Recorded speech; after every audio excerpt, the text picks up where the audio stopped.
put it in some.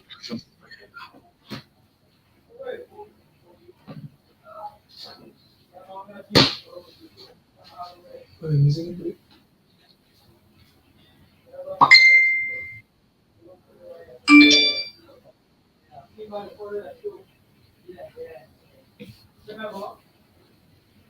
You record.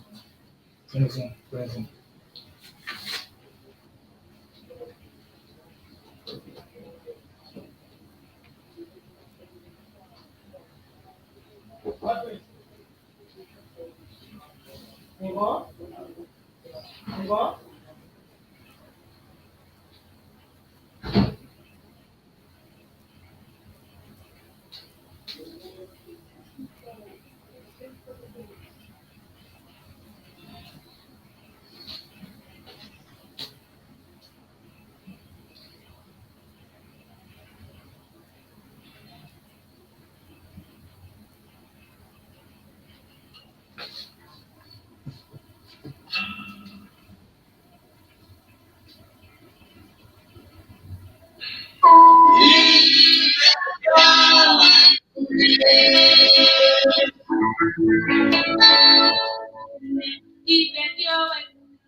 Okay, welcome to Focal Online TV. This is the program Focal Point Unit on Focal TV. This is the pride of District 18.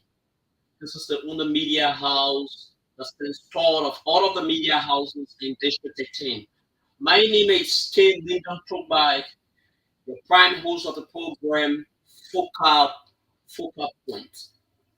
So, welcome back after a long moment of break due to the regular weekend. So we are very, very, very, very excited to be here on the District BTS media platform that is situated in District 18. This is the pride of District 13.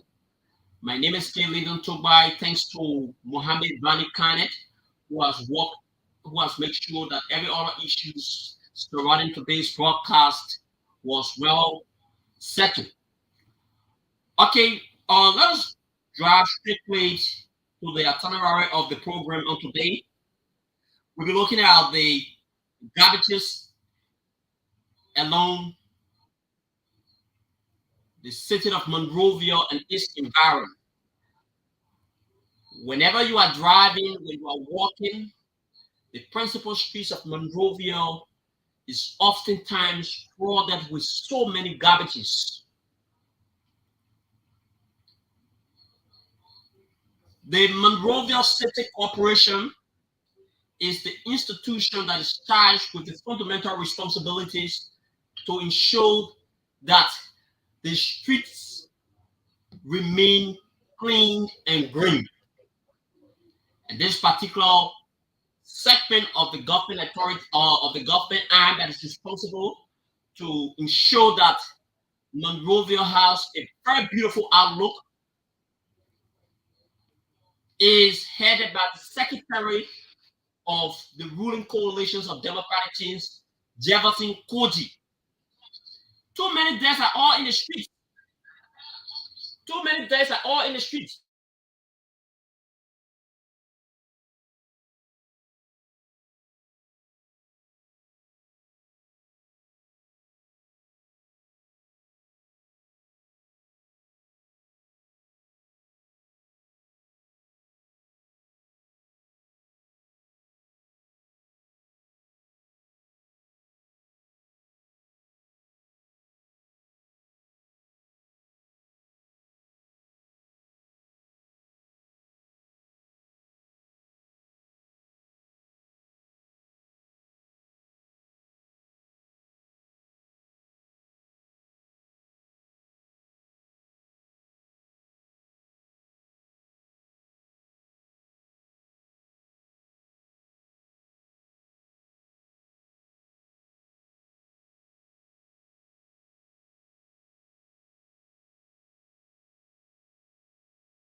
We cannot have a capital city that is looking like this. We already have this situation of Liberia is the only country now that has the oldest capital.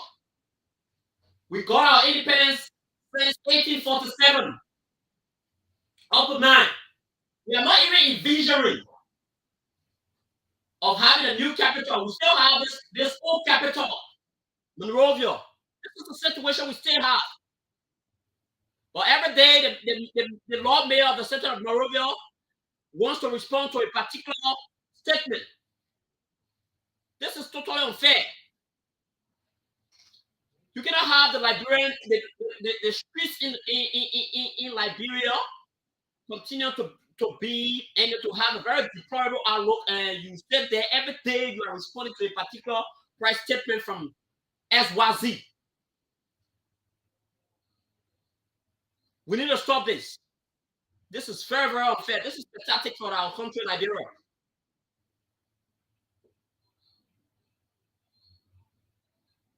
We have said, because we will not stop talking. The moment we stop talking, the unexpected will happen. So it is our duty to talk. Those who are in government, it's our fundamental responsibility to keep their feet to the fire in order to ensure that they function properly according to the expectations of the Liberian people. So let's move forward to another talking point.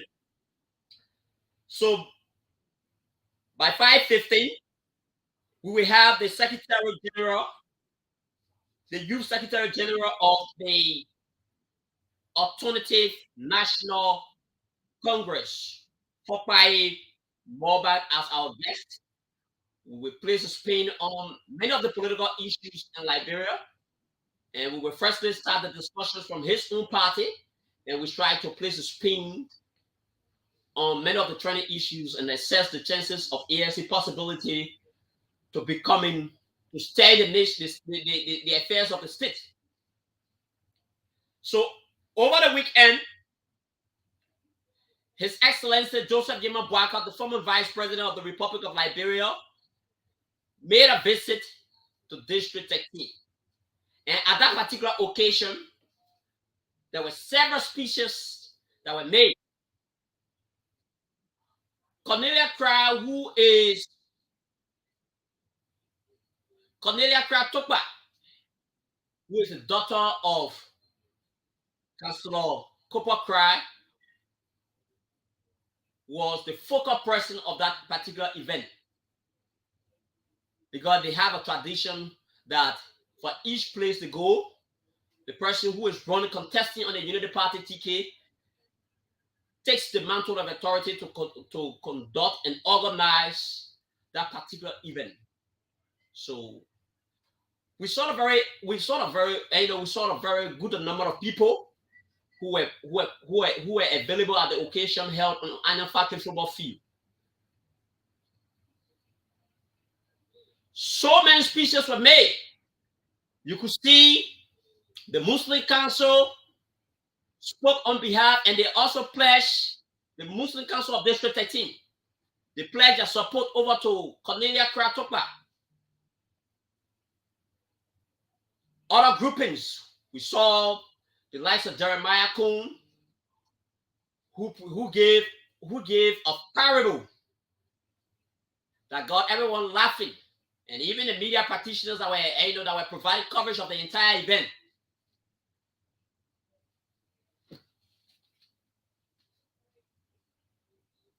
So, with the number of people in attendance at that particular occasion,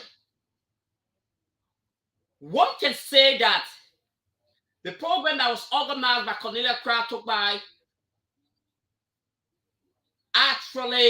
she actually proved that, yes, indeed, she is a formidable force in District 13.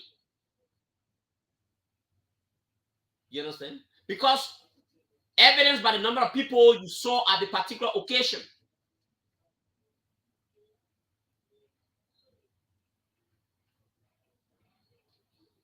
But I think Cornelia Kra Tokpa she is aspiring for the representative position. So she needs to do more work to actually win the political admirations of vast majority of the people in District 13. Remember, District 13 comprises of 38 communities. How well has she made her presence felt in all of those 38 communities? Because removing somebody from their position is not just a child play. It is something that you must work overnight to ensure that your message goes down well with the people.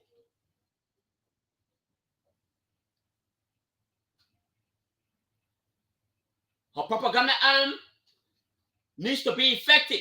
And all those who believe in the representative bid of Cornelia Craft Tokpa as the next lawmaker of the district needs to be effective.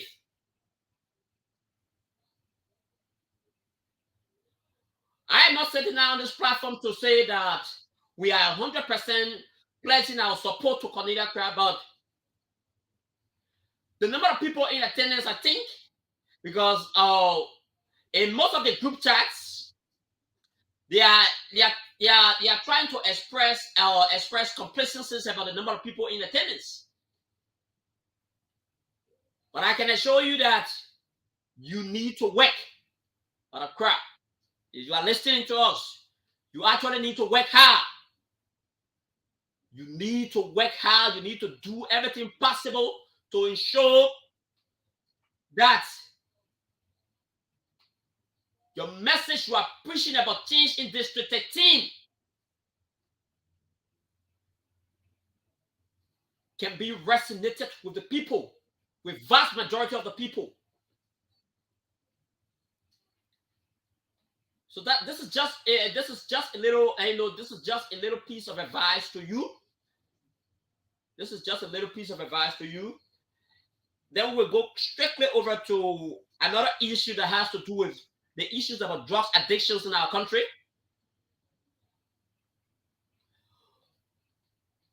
It actually boils down to District 13 also. District 13, where this media institution is situated, is been known for the wrong reason.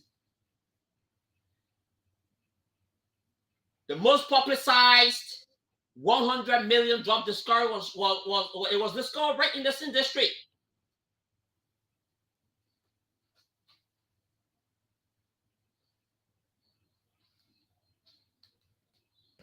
It was discovered right in the district. So is Cornelia willing to change the dynamics of the day? Is she willing?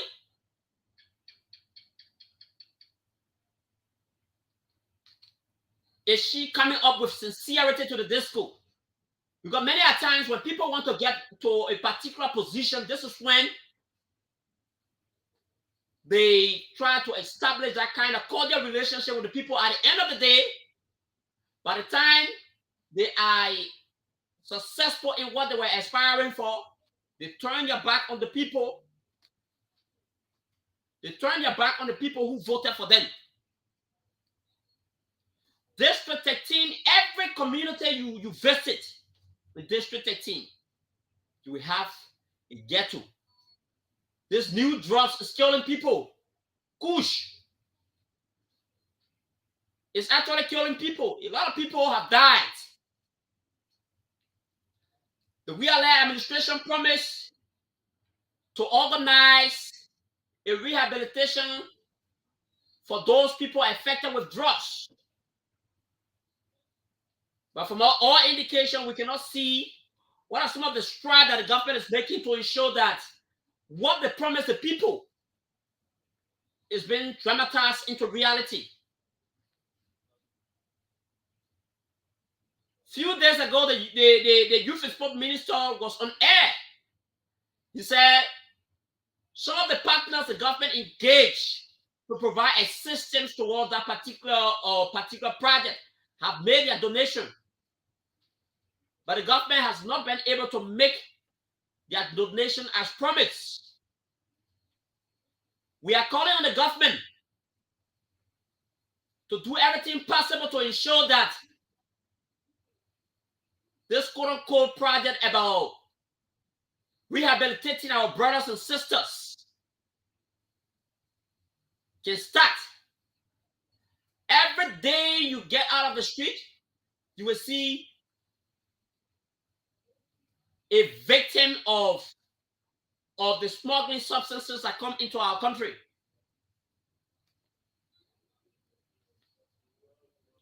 Lots of our people are victimized from this rough issue. So we are calling on the government to do something very substantial. Very, very substantial. This is very important. Because this thing has a security implications. So because of time, we don't like to dive into it too much. We just ask our producer to signal so that our guest, Fukpai Morba, who happens to be the youth secretary of the Indomitable National Youth Congress of the Alternative National Congress, to walk in our studio because we are actually pressed with time.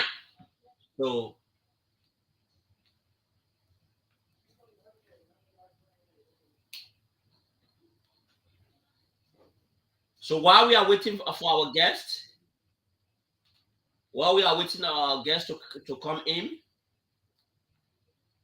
we will keep talking.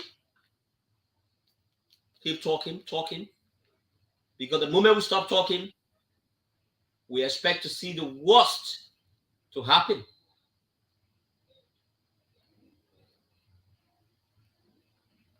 We expect to see the worst. So our technician has just signaled our guest, and few minutes from now,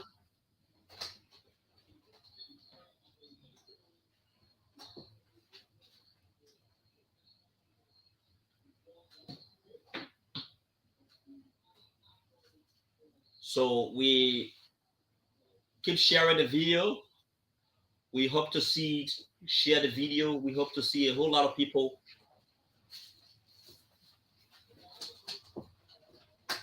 watching with us.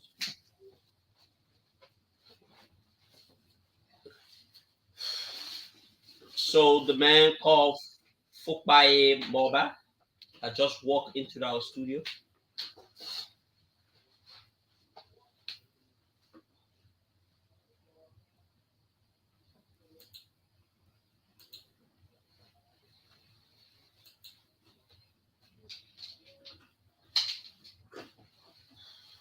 So the man bearing the Fukpai Morba has just walked into our studio.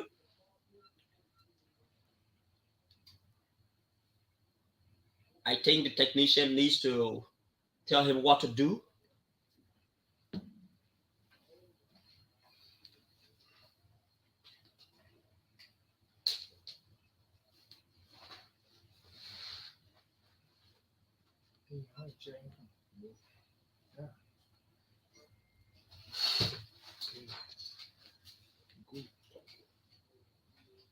Okay, so he is on our camera, comfortably seated in our Kuzum studio.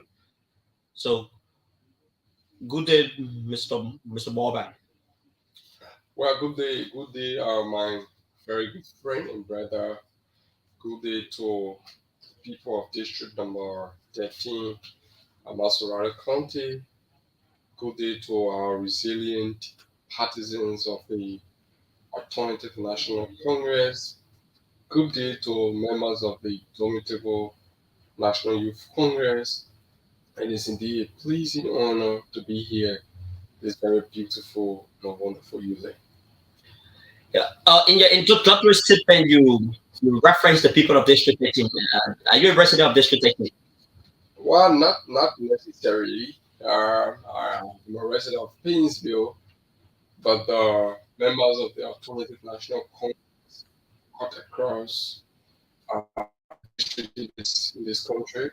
So district number 13 is no exception. We have our leadership here and I'm certain that they are following us. Yeah, it's amazing.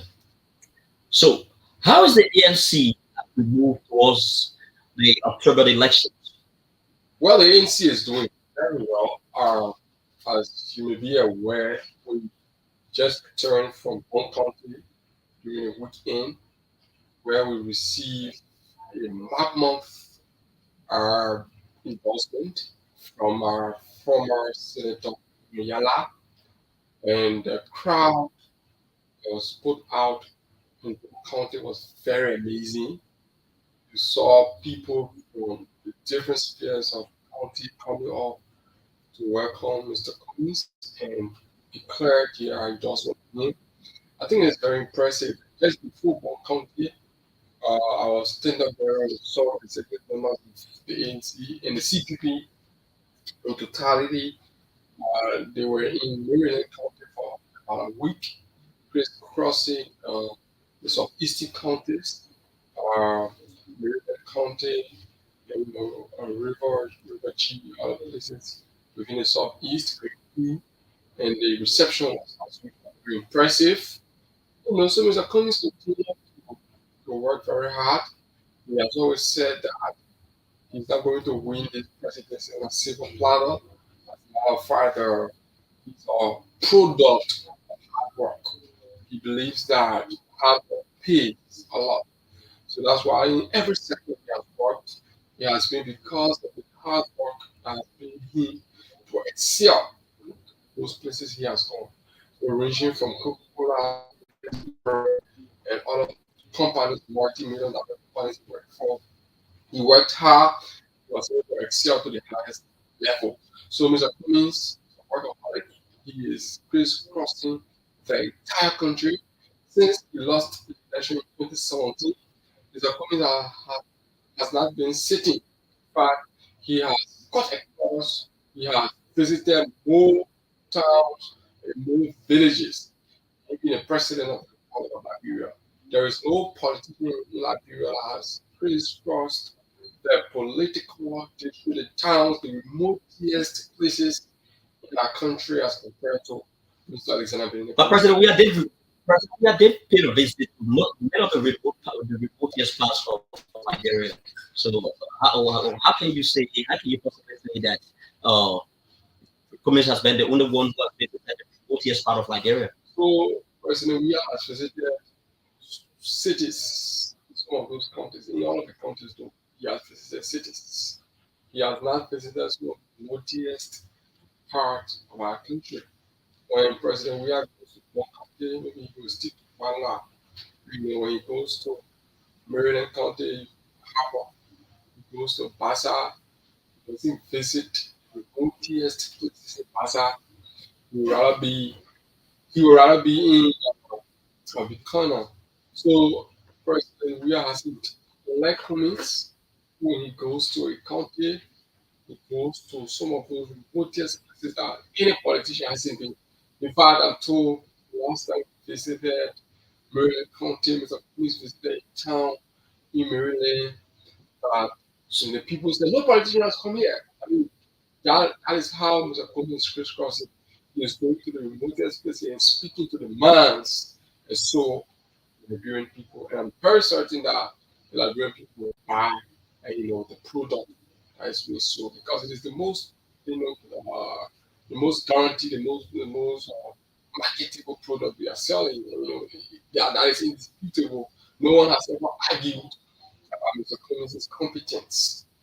No politician, no one even from the CDC, none of them have ever argued about the capacity of Mr. Cummings to do better. What they argue about is the issue of the media coming, the media popular, and all of those stuff. Popularity is not something that you can just have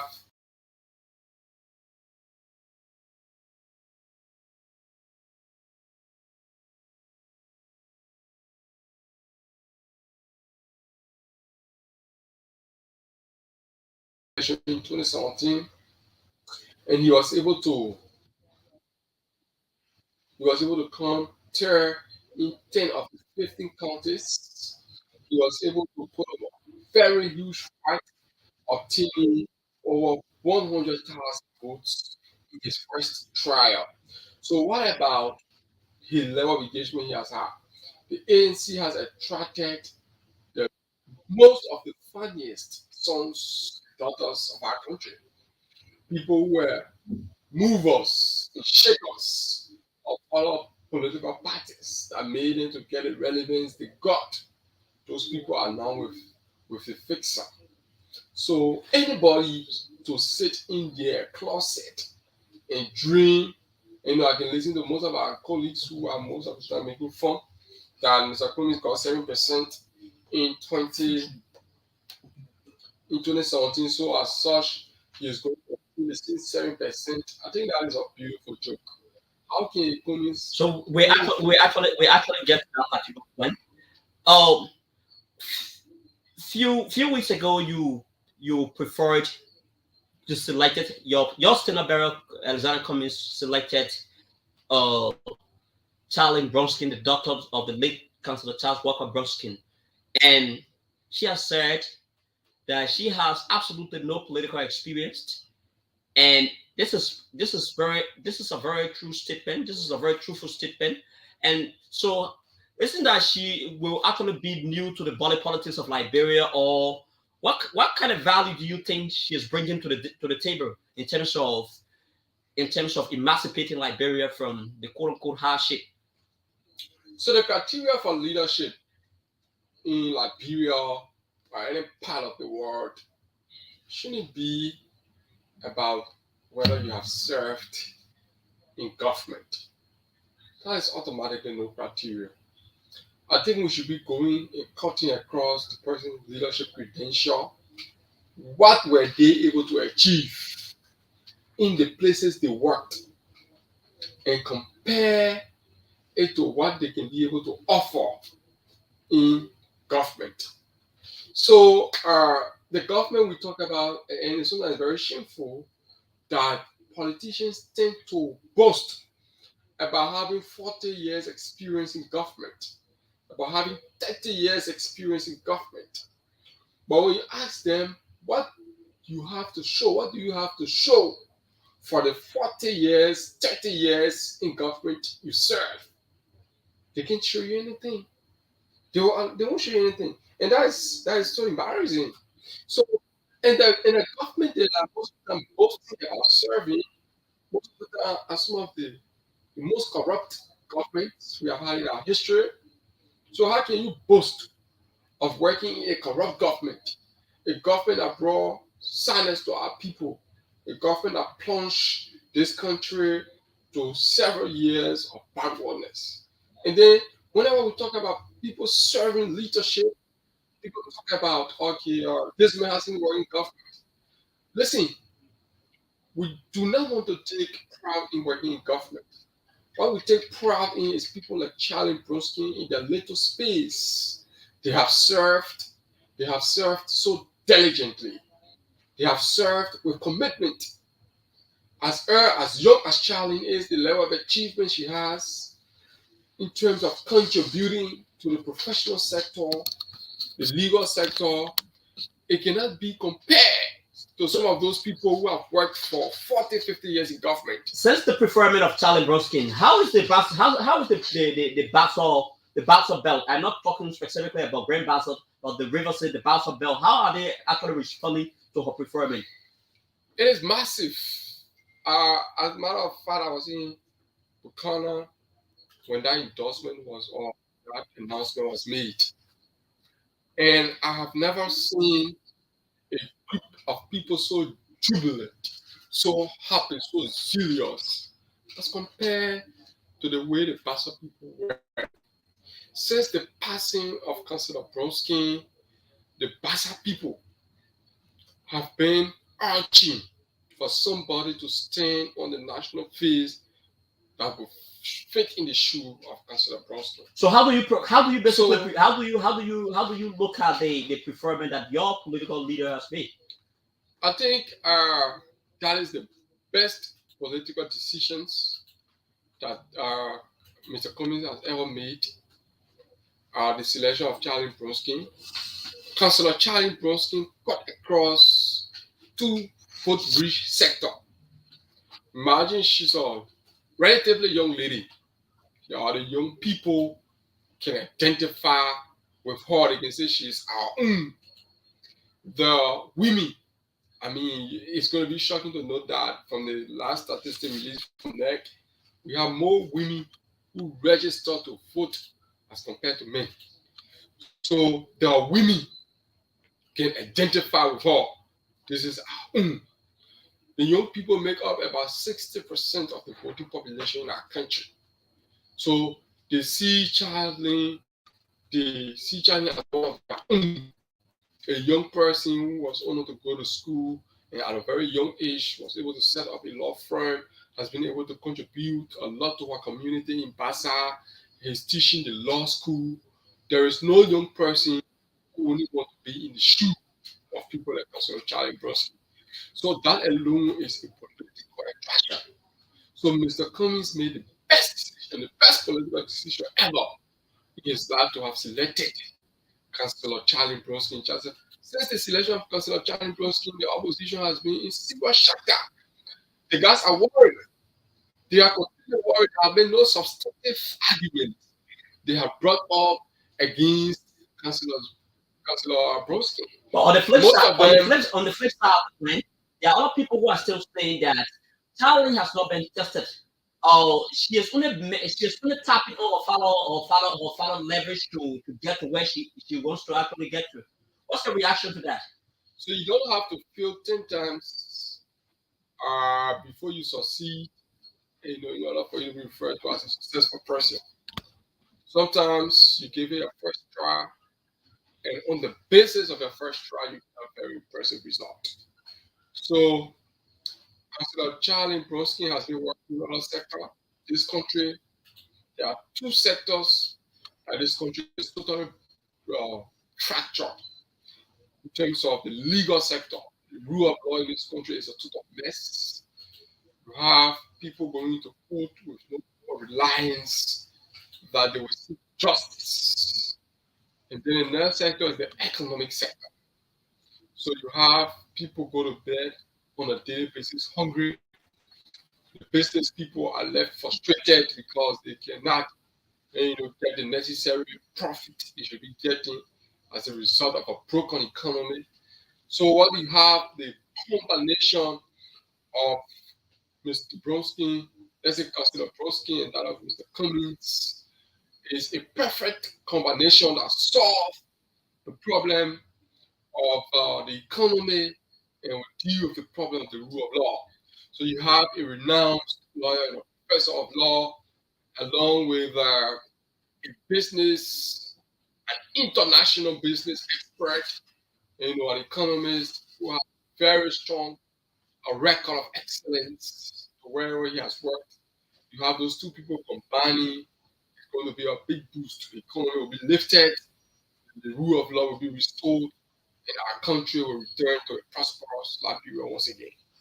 Other people feel that Cummings is actually messaging the right message in terms of his propaganda team and many of the bread and butter issues in Liberia. But a lot of people feel that Cummings is of the elite class. What's your reaction to this particular opinion? I do not know what they call elite. Mr. Cummings was born and grew up in Point 4. You know Point 4? He wasn't born in Mama Point. He did not grow up in Hansville or some of those elite communities. This was somebody who was born and raised in Point 4, the remotest slum community of Point 4. And by the grace of God and the help of his guardians, was able to grow up to become a child of success. So when people try, as a matter of fact, he also went to demonstration. Demonstration is a government school. Yes, so when in our country, a group of people who mostly go to government school, people who can afford for themselves. So this has been somebody who came from a very humble background. On the basis of determination, he was able to excel progressively from one stage to the other. He went to the College of West Africa, and thereafter he went to Cottington University. While he was at Cottington, he got an opportunity to go to America. He went to America, he obtained his Bachelor of Science degree. He came back to Liberia, he worked for LDPR, had an opportunity to go to America, and he got his master's degree. And thereafter, he worked for different multi-million companies. And he was able to perform there. He started from scratch, and based on his competence, based on what he brought to the table, based on his performance, he was able to beat people in a competitive society. For example, like America, not Liberia. We're talking about a competitive society where people have what they get on the basis of merit, not on the basis of who know them. He competed against some of the most educated people in the world, white people who went to Harvard University, people who went to some of the best universities. He competed against those people and he was able to come up high. This is the one we're talking about. That's why when we are around here, he tells us that hard work truly pays. So he says that he's going to work hard, he's going to put all necessary data, to give him the necessary resource to work and make sure that he can win the presidency. Or considering the fact that Liberia, that Cummins wants to be president, a country where Cummins wants to be president, vast majority of the a significant amount of the population is mainly youthful. What is Cummins's and what is Cummins's concentrations about empowering the youth and other programs related to emancipating the youth and keeping up to other best international standards? So the young people are at the heart of Mr. Cummins. As a matter of fact, whenever we sit and talk to him, he tells us that, hey, I'm into this thing because of the young people of Liberia. The young people makes up a majority of the population of our country. So I'm into this because I want to help the Liberian people. I want to help the young people in terms of education, the best of education, in terms of job opportunities. In our country, when you are 30, 35, sometimes you are even educated, you cannot have a little job for yourself. So Mr. Cummins, based on his background, he has said to us that when he comes to power, he is going to create 600,000 jobs. And those people who will get those jobs will be majority of the young people. Those are the people who get a job. So 600,000 jobs before can end. So what's the method? Because normally the current government told us that it was actually going to provide 1 million jobs, and I think they are in the process of doing that. So what are the roadmap that, because normally when you say you are going to provide 1 or 600,000 jobs, as you have said, what is the roadmap that you're going to use? And considering the fact that the private sector is challenged, the government cannot do everything, to put everybody on the payroll. What's the roadmap that Mr. Cummins is going to use to ensure that said proposition comes to reality? So there has been no one who has clearly articulated on what they want to do, how they want to do it, when they will do it, as compared to Mr. Cummins in this race. There has been no one. When Mr. Cummins says, for example, he wants to make sure that our budget reaches $1 billion, he tells us that he is going to do it through the issue of breast production. But this current government is also trying to ensure that our national envelope reaches $1 million. They have spent 6 years and they haven't been able to even achieve such. 6 years they haven't been able to achieve such. Mr. Cummins is not saying that it will take 6 years before our budget reaches in his first year.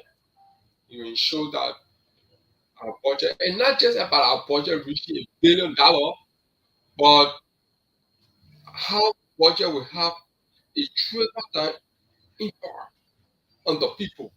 So this government post of the budget around 700,000, let's say 700 million or so, but they cannot have a positive impact on the people. The budget is that the people are not the budget. When the budget is around $1 billion, we should see the economy booming. We should see people having livelihood for themselves. Poverty should not be written on the faces of the people, like the way we are seeing. So even during Madam Selifta and the project was not at the level that it is today. But at least during that time, people could meet their daily needs. And, people provide for their family. As not as compared to today where people strive to even survive. So Mr. Cummings' method of increasing the budget is doing it in a way that it is going to have a trickle-down impact on the people. This government budget has increased only to be able to pay government workers. I mean, 90% of the budget is directed towards salaries. You have the legislature alone has a huge chunk of the budget. So what would the benefit? What would the common people that benefit? So what could be So the budget, common sense areas of concentration to ensure that that we don't have a repeated issue, a repeated scenario of the same things.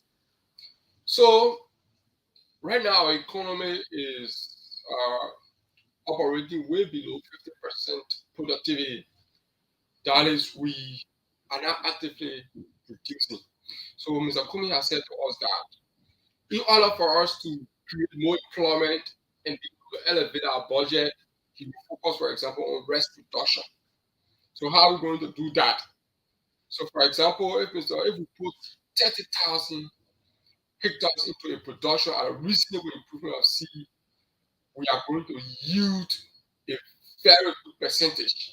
So we'll get about 1.8 jobs that will be created per hectare.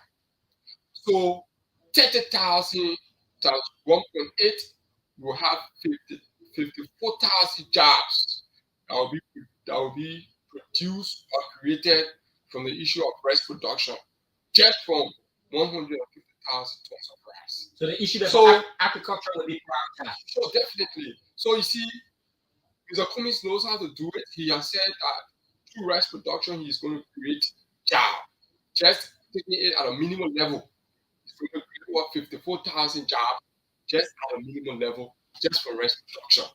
Not only that, on the issue of processing and packaging what has been produced, it is also an opportunity to create jobs for people, because when the rice is produced, there will be need for people to process the rice, to package the rice, the issue of marketing, transportation, all of those. So there will be jobs created as a result of that. We also have one of our staple food after rice in this country that is called cassava. Many of us do not pay attention to cassava.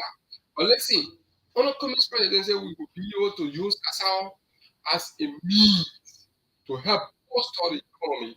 So cassava production is very similar to rice production, as you are aware. So we are going to also invest in the issue of cassava production. The fishery sector is also one area that has a very huge potential.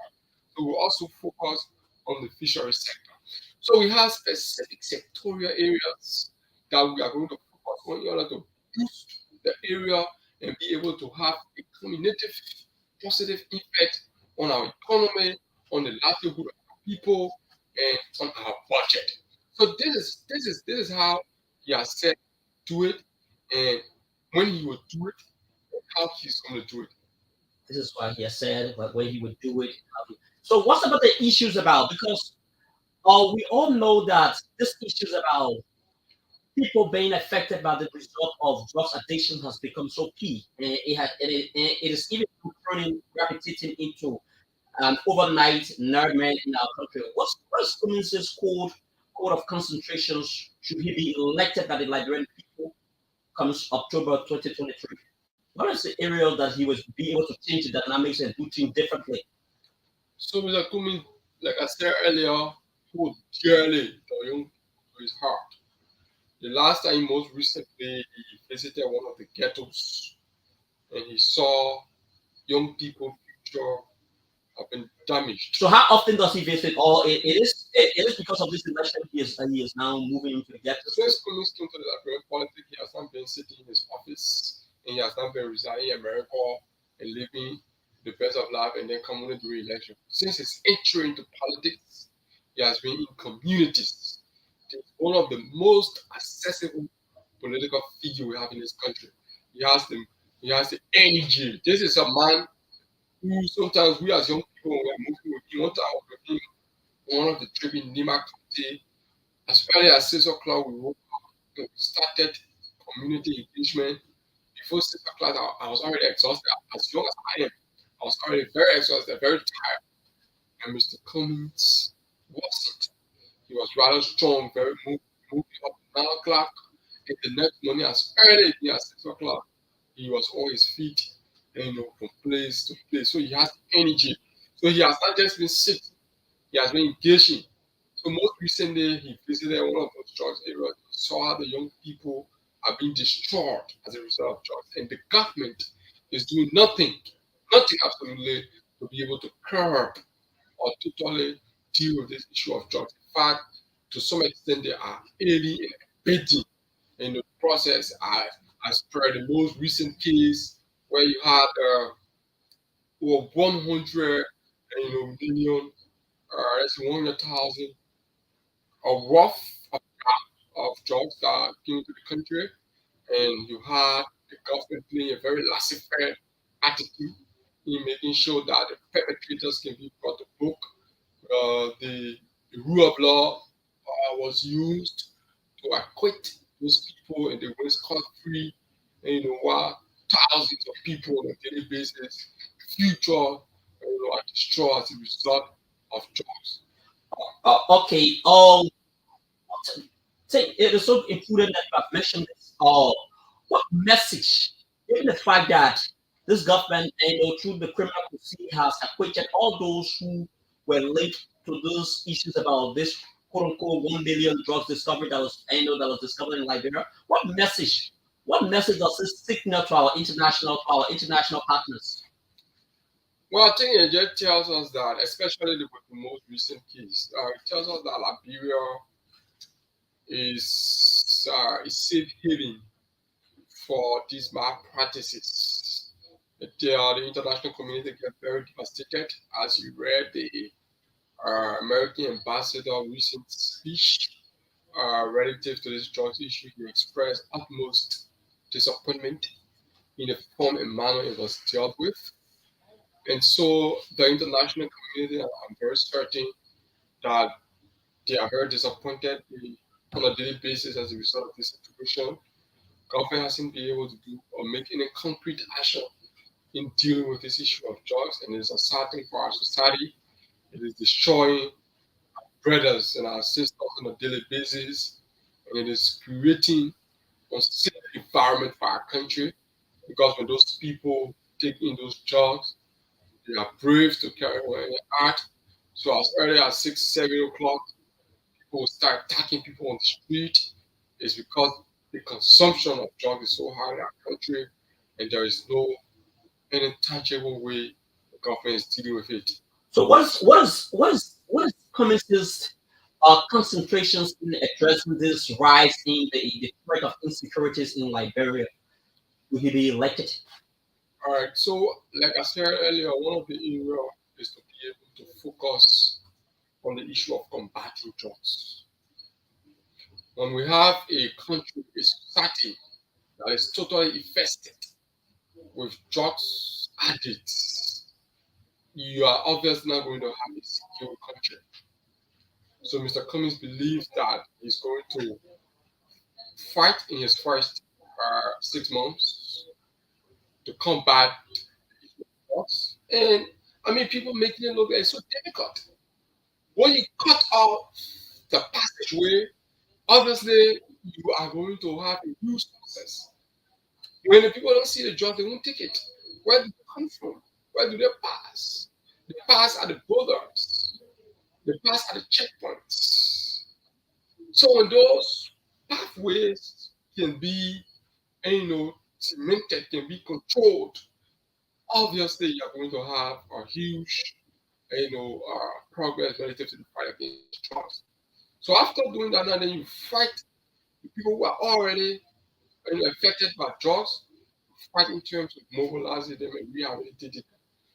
But if you can really do as many as rehabilitation right now, and you do not deal with the root cause, where the drugs is coming from, you are not going to have or solve this issue of drugs. Because you will try to settle one or two persons, even when you put them out, they will go again and take the drugs. So it's a huge task, and I think Mr. Kumi has a very clear way of dealing with this situation and all of those. All right. On the issues about capacity building and education, what is the plan of the Alternative National Congress in the areas of improving the educational sectors of our country? So education, I usually have a very very quote. I like the quote, and it's by I former very President John F. Kennedy. He said, "Our progress as a nation can in no way be swifter than our progress in education. The human mind is a fundamental resource." To interpret that quote, it means that our country can in no way progress if we only able to not pay attention to education. We cannot have a vibrant society with illiterate people. So you find even before Mr. Cummings can take over as president, he is already contributing a huge, level of contribution to the issue of education. Just to name a few for you, Mr. Cummings, I hear most of the government posting about paying fee for students. But even before Mr. Cummings can become president, even years before he comes to become president, It is about to like to pay it is impossible. The government is almost like saying, okay, they'll pay our fee for the fees. So that's what has happened. You have government is paying was fee, which is just $50 US, and you have people are unemployed. You have they are not they can afford even the school fees because school fees have skyrocketed. So the issue of paying was fee is even plasma. What you can do is to create opportunity for people to work. When people work, they can afford $50 US to pay their children was fee. So Mr. Cummings is not going to take proud. He does that as his own, self-initiated. But for a government to look at paying as fee to be one of their agenda, they can boast about it. It shows the level of government having power. So Mr. Cummings, while still in the private sector, has been able to pay, financial aid. Also has been able to establish a scholarship and a financial aid at the University of Liberia that is worth over, $1 million. do the ANC as a political party does the ongoing tuition free policy at the University of Liberia? That process is a mess. It's a complete mess. As a matter of fact, What do you term it as mess? you cannot. I mean, I attended the University of Liberia. I graduated from there. At least when we were at the University of Liberia, we were paying fees, but the situation that we are currently experiencing. But although I agree, Our infrastructure is totally in ruin. although I agree that because of this policy that it has provided an added opportunity for more people to enter the institutions as opposed to previous years. For a semester to end, it take about 1 or 2 years. For a semester, I have relatives, I have people I'm helping at the university. For a semester to end, it takes sometimes 3 hours this week. I mean, at least the highest we used to be here for 2 semesters. But these days, What do you think what do you think could be the responsibility for that? the president when he announced is not fully supporting the University of Liberia. How do you expect it? How do you expect to do the infrastructure development on the campuses of the university? You think the rural university is a joke, but you want to announce free tuition and free policies that will enhance university well-being. You cannot just announce free tuition as a serious point of embarrassment. Every day, teachers are protesting because they cannot receive their just benefits. Most of the times, schools are closed because of these kinds of protests. So the problem he's trying to solve, on the other hand, he has created more problem than solving a problem. So that's why he has done at the university. The university, the problem was not about the issue of student affording at the university. That was not a major issue. The problem was about making the university up to date. Education is expensive. All we push for is quality education. There should be the environment feasible for people to go to school. So we are in conversation with Fokai Morbat, who happens to be the Youth League Secretary General of the Alternative National Congress. So you can place your call, your comment, whatever concerns you have, you can address it through our Facebook link or by calling our number attached to the stream. So let's talk about the other issues about. Let's talk about this issue about what are the priorities, the top priorities, the top yes priorities of Mr. Alexander Cummings should he be elected president October October 10th? What are his top priorities? So Mr. Comey has said to us that he's going to focus on the economy. He's going to focus on job creation. For people, when people are employed, they have the capacity, they have the livelihood to do a lot of things. So he's going to basically focus on prioritization. He's going to prioritize job creation, and it's going to be fueled by economic expansion. Not leaving all the touristic sector. This is one sector our country most of the time we overlook. Other countries are making thousands of dollars in tourism. So he's going to also focus on public-private infrastructure development. So public-private infrastructure development is key.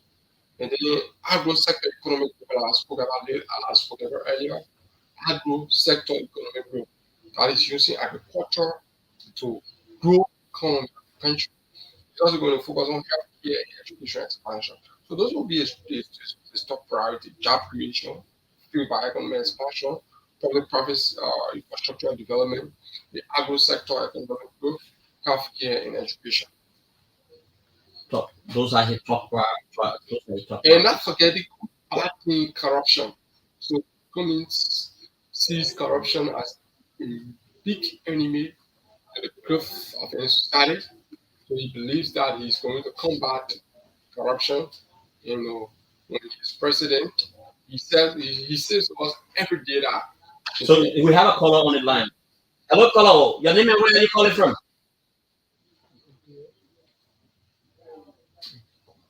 So he dropped the line. So you can continue your expose. All right, so he says to us on a daily basis that, hey, gentlemen, the Liberia that I'm going to create is going to be a Liberia where everyone has the opportunity. He usually illustrates with an example like it's going to be a bowl of rice. That bowl of rice, everybody will have the opportunity. He's going to make the bowl of rice to be. You have the choice to eat as many as you can when you are willing to work very hard. But there are certain things that will stop you from eating plenty from the bowl of rice. Number one, when you are not strong, you can't work. Because in our country, in our government, we're going to have a workaholic society. Number two, if you go get yourself involved in corruption, when you get yourself involved in stealing, you automatically will not eat from that bowl of rice. So those decisions will be a matter of choice for you. It's going to be a matter of choice for you to work hard to eat enough from the bowl of rice, or it's going to be a matter of choice for you to go and steal that will impede you from eating from the bowl of rice. So corruption is going to be a serious enemy, and that we are going to fight it from all angles. You as a Liberian, what would you like to explore praises on this current government for their level of for their level of hard work done in other sectors of Liberia? This government has broken down every sector of our country. Listen, every sector of our country has been broken down as a result of this government incompetence. You check in the health sector is a disaster. Every day you have health workers protesting. Just most recently, you had doctors at the Ministry of Health protesting because of they could not get the benefits. you go to the American ambassador state, when you go to those remotest places, those counties, people are dying from curable sicknesses that can just be cured from taking pills. People are dying from those sicknesses. And because of this government ineptitude. So I do not think that this government has succeeded in the area. What they have done is just to expand their pocket and enrich themselves. Just to expand their pockets and enrich themselves. So we are, for all of our callers, for all of our viewers, those who are watching us, we are in conversations with Opai Morbad, who happens to be the Secretary General of the Indomitable National Congress of the Alternative National Congress. He is our guest. We have been talking about critical national issues and some issues pertaining to the Alternative National Congress. He, however, expresses optimism that indeed, come October 10th, the Liberian people are resolved in electing Mr. Alexander Cummings as the next president in Liberia. So, Mr. Morbad, what's about the issues about the TVET sector? What's the ratings on this government, the sector, the technical, the vocational sector of this country? What's the rating? Well, like I said, generally, the entire educational system is a mess. You have a government that promise a lot, especially to the young people. You have many young people who supported this government with all, and we expected that everyone would go to the University of Liberia to be able to learn, the more educational stuff. People will go to technical colleges and all that stuff. But how many technical college, how many technical schools over the last 6 years have been built by this government? Even the ones that have in existence. Madam Salif, at least they were to lobby with the Chinese, they were able to construct it. But how effective is it even today? What is the government doing to enhance the learning process at MBTC? So I think our technical, TV programs are very poor in this government. And my very good friend, who all of us were regular callers on radio, and Malaya Sharif, is the assistant minister, focus person for Tibet and Ministry of Defense Schools. And I think he isn't doing very well. He isn't doing very well at all in that regard. So he isn't doing very well in that particular area. So, there's issues about electricity and other issues. What is Communist issues about electricity? Because electricity has been proven as one of the key factors to incentivizing investors into their country. What is the Communist focus on electricity? The issues about electricity. So electricity is very key to the economic development of any country. So if you want to have businesses, not a lot of businesses in our country, you should have stable electricity because it is cheaper to use, LC as compared to burning, a huge sum of fuel using generator. So Mr. Cummins is going to work in making sure that we have current that is going to be stable, but it's going to be affordable for everybody. Under this government, when you buy house current, I think unlike in the past, the kilowatt in Nigeria has reduced. It is not stable and it is not affordable. I know there are people in this country who cannot afford current. That's why you see people, a lot of people stealing current. You have people who are already jobless, and then you current is not affordable. So it's a problem. So Mr. Cummings on his is not going to make the current to be stable, but it's going to make sure that it's going to be affordable for the ordinary people who are not even in Maserati, who are in other countries, to have access to the electricity. So you have expounded on many of the issues relating to Liberia. What could be your closing statement overall? And since considering the fact that we have now had a fortunate call on our platform. Well, so I'd like to firstly start by commending a very youthful gentleman and the glad for this setup. Sincerely, impressed about the setup here. Most of the time when folks see online TV, it's just a guy with his phone, seeing some kind of corner, and he got online TV. Right? So I was thinking, in my mind, I'm a man who will shortly say no to any radio appearance because I feel that whichever way, no matter how it is, we want persons who listen and the message will be sold to them. So I must commend very youthful gentlemen for this beautiful setup. And, I think it's impressive. And I'm hoping that the government can be able to make sure that you guys can get your can be able to positively make sure that you guys can start total operation.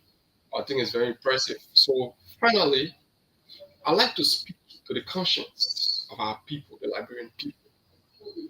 The choices we have made over years have led us to suffer. In 2017, we were all angry with Madam Sirleaf because the second thing was a disaster. So we were pushing for a change. While we were pushing for a change, we were not concerned about the change, the authentic change that we want to bring about the capacity of the president to perform. We were more concerned about just changing Madam Sirleaf with whoever and the most popular person at the time. And we're going to put Ambassador Weah, who is very clueless when it comes to running the country. Today, have a similar situation. We are very bitter with this government. That's a fact. The majority of the Liberian people are bitter with this government. They want to change this government, but most people tend to disregard about the competence of the person they want to replace this government with. They are talking about somebody popular. Do they have the capacity? This country has been messed up in the sector by Ambassador Weah. We will need a president who is strong, who is healthy, who knows what he is doing to revive the economy, to create jobs, to provide infrastructural development, to give hope to our young people again. And that job cannot just be done on partisan line because the man I'm a partisan, and he now still on fighting for the thing and give it to him. Let's look at the main track record where he has served. What are the reforms he has been able to bring to those places he has served?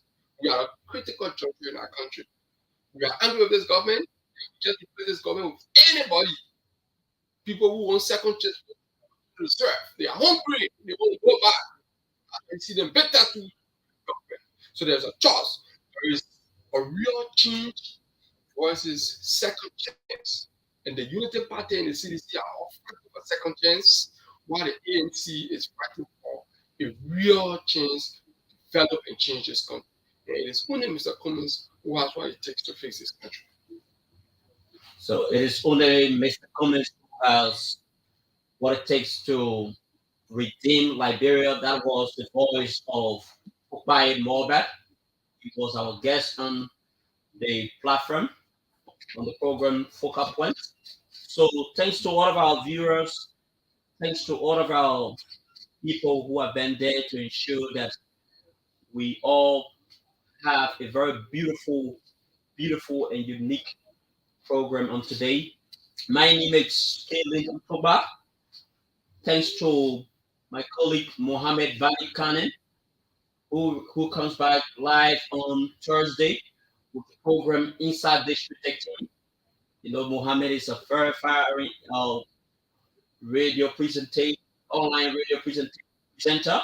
So he will be taking the airwave on Thursday. Until then, do have yourself a wonderful day. Bye-bye for now. Focal TV. Bringing you innovation to broadcasting, news, views, comments, and analysis of issues happening in Liberia and the rest of the world. Focal TV. With check and balance, we break it as it unfolds. Focal TV. Bringing you face-to-face with newsmakers in town. Focal TV. The best online platform in broadcasting. Focal TV, located at Topo Village, Somalia Drive, Liberia. Be the part and experience the best in online broadcasting. Keep focused.